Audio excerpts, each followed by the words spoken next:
Hello दोस्तों, आज की मूवी है बैड सिस्टर जो कि एक रोमांस थ्रिलर मूवी है। ये मूवी 2016 में रिलीज हुई थी।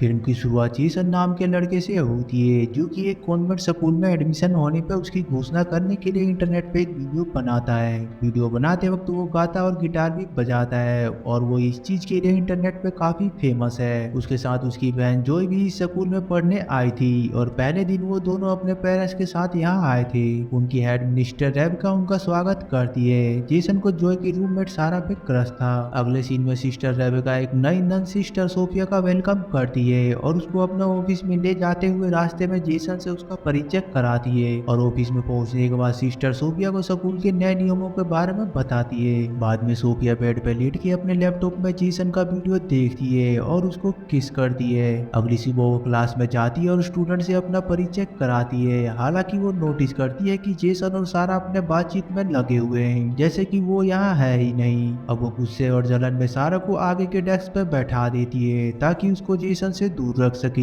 अब सोफिया एक चैप्टर पढ़ाने वाली होती है, तभी जॉय उसे क्लास शुरू होने से पहले की जाने वाले प्रेयर के बारे में याद दिलाती है। अब प्रेयर के दौरान सोफिया एक भी शब्द नहीं बोलती जिससे जॉय को अजीब लगता है और सोफिया के इस व्यवहार पे उसको संदेह होता है। क्लास के बाद जॉय सोफिया के इस अजीब व्यवहार के बारे में जेसन को बताती है मगर वो इस पे ज्यादा ध्यान नहीं देता और क्लास से चला जाता है। अब रास्ते में वो सोफिया से मिलता है और क्लास में जो कुछ हुआ उसके लिए उससे माफी मांगता है। सोफिया उसकी माफी को स्वीकार करती है और उसके बारे में और जानने के लिए उससे पूछती है कि क्या सारा उसकी गर्लफ्रेंड है। इसमें जेसन क्लियर करता है कि वो उसकी गर्लफ्रेंड नहीं है, लेकिन जब वो उसके जवाब से निराशा व्यक्त करती है तो उससे सोफिया के अजीब प्रतिक्रिया का पता चलता है। अगले दिन सोफिया जेसन और सारा को किस करते हुए पकड़ लेती है और जल्दी से उन्हें बाधित करती है। फिर जेसन को क्लास में लौटने को कह के सारा को यहाँ से निकालने की धमकी देती है। फिर भी सारा डरती नहीं क्योंकि उसके पिता इस स्कूल के बहुत बड़े डोनर हैं। इससे सोफिया उससे काफी गुस्से में हो जाती है। अब क्लास के बाद सोफिया जेसन को रुकने को कहती है और बाकी स्टूडेंट बाहर चले जाते हैं। सोफिया उसे अपने रिश्ते के बारे में झूठ बोलने के आरोप लगाती है और इस मामले को और आगे बढ़ाने के लिए उससे कहती है वो आके उसके कमरे में मिले, मगर किसी भी स्टूडेंट को स्टाफ के रूम में जाना मना था, इसलिए जेसन उसे मना करता है। लेकिन सोफिया इस बात को हेड मिनिस्टर से रिपोर्ट करने की धमकी देती है जिससे जेसन के पास बात मानने के अलावा कोई रास्ता नहीं बचता। जब जेसन सोफिया के कमरे में जाता है तो देखता है उसका दरवाजा खुला हुआ है। तभी वो देखता है सोफिया अपने कपड़े उतार के अपने शरीर पे तेल लगा रही है और थोड़ी देर में असहज महसूस करने के बाद वहां से चला जाता है। इस बीच सोफिया जेसन को दूर जाते हुए देखती है और ये सोच के मुस्कुराती है कि वो उसको सड्यूस करने में कामयाब रही। अब सप्ताह का अंत आता है और स्टूडेंट अपने घर जाने की तैयारी करते हैं। सोफिया जेसन और सारा को गले मिलते हुए देख के जलस महसूस करती है। तभी सिस्टर रेबका वहां आ जाती है और सोफिया अपने बीमार चाची फ्रांसिस से मिलने जाने के बारे में कहती है। अब जेसन के घर पे इस बात के लेके बहस हो जाती है कि जेसन एक साल के लिए स्कूल छोड़ना चाहता था और अपने म्यूजिक पे ध्यान देना चाहता था। उसकी माँ उसके साथ थी मगर उसका बाप इस बात से सहमत नहीं था, इसलिए वो गुस्से में बिना डिनर किए बाहर चला जाता है और गिटार बजाने लगता है। अब दिखता है सोफिया चुपके से जेसन का पीछा कर रही है और उसके हर कदम पे नजर रख रही है। तभी वो गलती से एक बकेट पे पैर रख देती है। वो पकड़ी जाती मगर वो भाग के अपने कार में आ जाती है जहाँ वो एक बोतल से शराब पीती है। अगले हफ्ते जब सोफिया लड़कियों के डोरम में घुसने की कोशिश करती है तब सिस्टर रेबका उसे देख लेती है जो उसका पीछा करने का फैसला करती है। सोफिया सारा और जॉय के रूम में जाती है और सावधानी से सोफिया की किताब में एक सिगरेट रख देती है। जैसे ही वो बाहर आती है रेबका वहां आ जाती है और उसकी देर रात इस गतिविधि के बारे में पूछती है। सोफिया अपना बचाव करती है और कहती है वो यहाँ की सिक्योरिटी की निगरानी कर रही है। रेबका को उस पर संदेह होता है मगर वो उसको जाने देती है। अगली सुबह सोफिया सभी स्टूडेंट को किताब में एक पेज खोलने को कहती है और जब सारा वो खोलती है तो उसे वहाँ सिगरेट पड़ा हुआ मिलता है। सोफिया बिना टाइम बर्बाद किए उसे रेबका और फादर मेसी को रिपोर्ट करती है जिसके परिणाम स्वरूप सारा को अनिश्चित काल के लिए निकाल दिया जाता है। बाद में सोफी सभी स्टूडेंट के कमरे का तलाशी लेने का सुझाव देती है।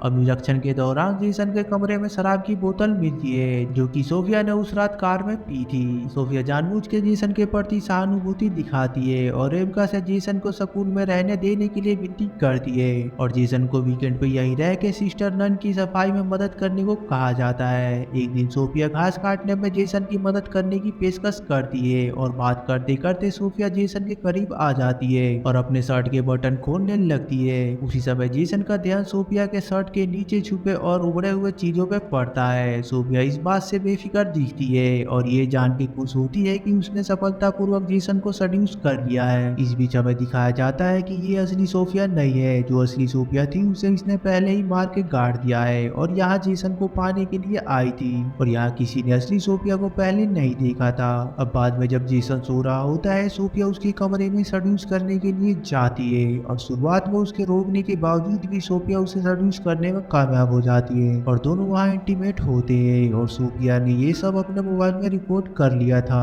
अगली सुबह जेसन रात की बात को लेके परेशान दिखता है। अब जो परेशान होती है जब जेसन उसके मैसेज का रिस्पॉन्स नहीं देता, इसलिए वो उसको डोरम में जाने का फैसला करती है, जहाँ देखती है कि सोफिया जेसन का कपड़ों को सूंघ रही थी। मगर सोफिया उसे डोरम के नियमों को बता के धमकी देती है कि वो फादर मर्सी को इस बारे में बता देगी कि वो लड़कों के डोरम में आई थी, क्योंकि लड़कों के डोरम में लड़कियों का आना मना था, इसलिए वो वहाँ से चली जाती है और सोफिया समझ जाती है कि जॉय को उस पर शक है। इसलिए अगले दिन सोफिया जॉय को क्लास में रुकने को कहती है और उसको हिस्ट्री के पेपर में फेल होने की रिपोर्ट देती है। जॉय को इस पे विश्वास नहीं होता क्योंकि वो आज तक किसी भी पेपर में फेल नहीं हुई थी, इसलिए सोफिया उसे स्कूल के बाद मिलने को कहती है ताकि उसके टेस्ट को दोबारा से रिव्यू किया जा सके और जानबूझ के अपने डेस्क पे आंसर की को छोड़ देती है। जब जॉय क्लास में आती है तो आंसर की को देखती है और उस पर नजर डालती है। तभी सोफिया चौंकने का नाटक करके क्लास में घुसती है और जॉय के इस काम को रिपोर्ट करने के लिए हेड मिनिस्टर के पास जाती है। हालांकि रेबका जॉय के पिछले ट्रैक को देखते हुए उस पर विश्वास नहीं करती। अब फादर बिशप सोफिया से मिलने आता है, जो कि सोफिया को पहले से जानता था, इसलिए रेबका उसे ऑफिस में इंतजार करने को कह के सोफिया को बुलाने के लिए जाती है और जब वो उससे मिलती है तो सोफिया वहाँ से निकलने के लिए अपनी बीमार आंट का बहाना बनाती है और वहाँ से निकल जाती है। सारा जेसन को पार्टी में इनवाइट करती है और अपने साथ गिटार लाने को कहती है और रात के खाना खाने के दौरान जेसन पार्टी में शामिल होने की अनुमति मांगता है, लेकिन बातचीत उसके भविष्य के बारे में एक और बहस में बदल जाती है। बाद में जेसन इस बात से बेखबर रहता है कि सोफिया उसका पीछा कर रही है। पार्टी में सारा जेसन को रोमांस की उम्मीद में एक कमरे में ले जाती है, लेकिन जेसन उदास था और वो एक शराब की बोतल लेके निकल जाता है और जैसे ही वो उसका पीछा करती है उसे पता चलता है उसकी कार में तोड़फोड़ किया गया है। अब जेसन का सामना एक पुलिस अधिकारी से होता है जो कि लगभग उसे गिरफ्तार कर लेता,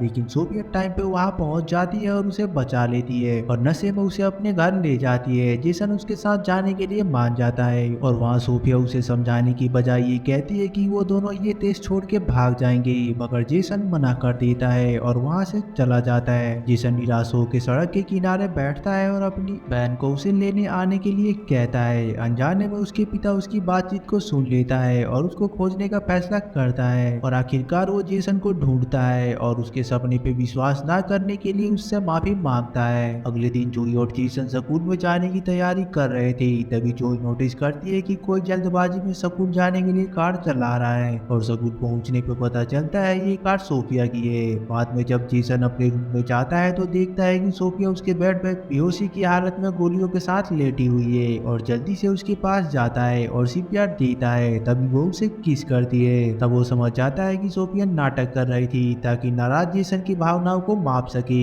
तब जेसन उसे इस बारे में रिपोर्ट करने की धमकी देता है। इस बीच जॉय अपने संदेह को साझा करने के लिए अपने भाई से संपर्क करती है, मगर जेसन उसे ये बात माँ बाप को ना बताने के लिए कहता है। अगले दिन सोफिया जेसन के पास जाती है और उसे प्रेयर को लीड करने को कहती है, मगर रेबका नोटिस करती है कि सोफिया प्रेयर के दौरान कुछ भी नहीं बोल रही थी। तभी सोफिया सारा के वापिस आने से डर जाती है क्योंकि वो जेसन के प्यार को जीतने में उसके रास्ते का कांटा बन रही थी। बाद में सोफिया जेसन को क्लास के बाद रुकने को कहती है और उसे कहती है कि वो एक दूसरे के लिए बने हैं। हालांकि जेसन वहाँ से चला जाता है और सारा से जाके बात करने लगता है। बाद में सोफिया सारा के रूम में जाती है जब वो नहा रही होती है और उस पर जानलेवा हमला करती है। बाद में जॉय कमरे में नहाने के लिए जाती है, तभी उसे सारा की बॉडी मिलती है और वो जोर से चिल्लाती है। फिर जेसन को सोफिया पे शक था, इसलिए वो उसे मिलने जाता है, जहाँ वो उसे रिकॉर्ड किए हुए वीडियो को दिखाती है और उसे धमकाती है। सप्ताह के अंत में सोफिया ये कह के रेबका को धोखा देती है कि उसे अपने आंट के अंतिम संस्कार में शामिल होने जाना है। हालांकि अंतिम संस्कार रेगिस्तान में जाने की बजाय वो उस रेस्टोरेंट में जाती है जहाँ जेसन और उसका परिवार खाना खा रहा था। जेसन के मना करने के बावजूद उसके माता पिता उसको अपने टेबल पे खाने के लिए आमंत्रित करते हैं। इस बीच रेबेका को शक होता है और वो हॉस्पिटल में सोफिया के आंट के बारे में पता करने के लिए कॉल करती है और उसे पता चलता है सोफिया झूठ बोल रही है और उसके वापिस आने पे वो उसे अपने कार्यालय में बुलाती है। अब सोफिया समझ जाती है कि उसका सीक्रेट अब खुलने वाला है और वो खुद को बचाने के लिए रेबेका को बेहोश कर देती है। इस बीच जोए और जेसन चुपके से सोफिया के कमरे में घुसते हैं जहाँ उन्हें पता चलता है सोफिया वास्तव में लौरा है और वो असली सोफिया नहीं है। वो जेसन के कई तस्वीरों के साथ सबूतों को इकट्ठा करके रेबेका के ऑफिस में जाते हैं। ऑफिस खाली पाने पे वो बाद में उसे ढूंढने के लिए चर्च में जाते हैं। तभी वहाँ सोफिया आ जाती है और दोनों पे अटैक कर देती है, मगर तभी वहाँ रेबेका आ जाती है और उन दोनों को बचाती है। तब सोफिया रेबेका को मारने लगती है। इसका फायदा उठा के जेसन उसे पीछे से छुरा घोंप देता है। अब सोफिया के मरने के बाद अंतिम दृश्य जोय और जेसन के ग्रेजुएशन के बाद का दिखाया जाता है जहाँ जोय को उसका बाप गिफ्ट में कार देता है और जेसन को गिटार, ताकि वो अपना पैशन को फॉलो कर सके।